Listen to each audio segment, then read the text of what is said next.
Today, SpaceX just checked off a huge box on the road to the Moon and Mars. Starship completed its 11th test flight, launched from Texas, deployed mock satellites in orbit, and capped it with a controlled splashdown in the Indian Ocean. That's a 3 for 3 on the day. Launch, deploy, and land.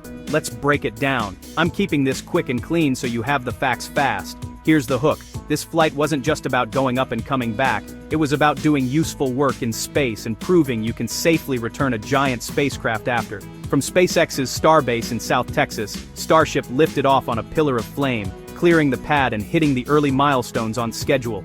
After stage separation, the upper stage headed to orbit, and for the first time on a Starship test, SpaceX deployed a batch of mock satellites, essentially mass simulators, to validate the doors, mechanisms, and timing they'll need for future payloads.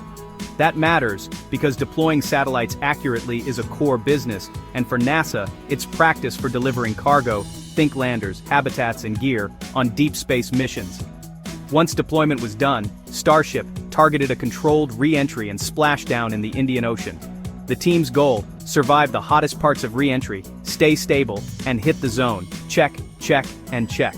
Starship is the biggest, most powerful rocket ever flown, so every envelope they push teaches engineers something new: heat shield durability, flap control at hypersonic speeds, and how to manage a vehicle this large through atmospheric re-entry.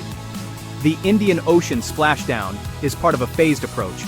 Learn to return reliably before trying precision landings back on land or a ship. Impact.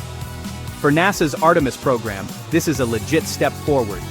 NASA plans to use a lunar-optimized Starship as the lander to carry astronauts from lunar orbit down to the surface and back up.